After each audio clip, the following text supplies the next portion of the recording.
Salutations, respected viewers. So you see this building behind me, the round corner, if that's not an oxymoron. That was Lyons Corner House. There were many of them around the United Kingdom, but this was the central one. Here I am in London, very close to Leicester Square, corner of Rupert Street and Coventry Street. So Joseph C. Lyons was the man who invented mass catering, because until the late 19th century people didn't know how they cooked for hundreds of people going to dine at the same time. Had to have several different kitchens and cooks and so on. Not quite sure how I figured it out. But he started these Lyons Corner houses and invented Lyons pies, Lyons tea, all that. He lived over by what's now Olympia. Anyway, he was also important in the First World War in making sure troops were fed on time.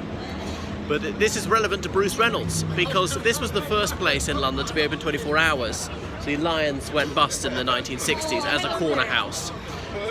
We didn't have the 24-hour economy back then that we do now, but even in the 1940s there were people like, say, nurses, doctors, police officers, firemen who worked odd hours, shift work, coming on duty or going off duty in the middle of the night. It's very useful to have somewhere for them to eat or just to hang around, get a cup of tea and spend an hour or two there, get out of the cold weather, or people who were going to catch a train in the wee hours or arrived at midnight, something like that.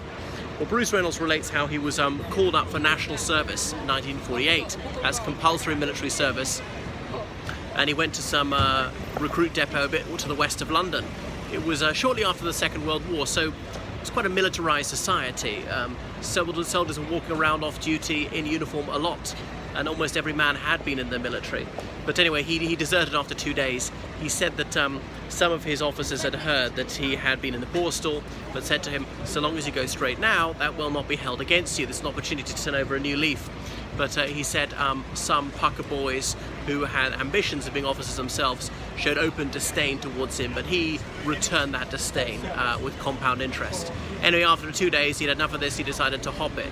So he claims he broke out of the camp in the middle of the night and simply followed the railway lines back to London. There were all steam trains back then, so no danger with live rails, and found his way back here easily enough.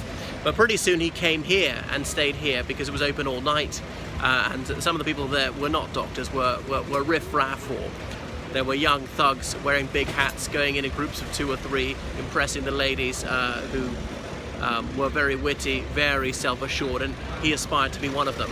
But anyway, he said that it wasn't a bright move hanging around here, because the police would come in, partly for their cuppa, but also they thought those up to no good who were loitering with intent could be found here, and they would say, right, boy, who are you, what's your name? Right, you're not on the run from the army, are you, sunshine? And you're nicked. Grab him by the ear and take him off to the police station and give him a hard time until such time as he divulged his true identity. So that was him back in the army pretty soon. Well, there is Lyons Corner House.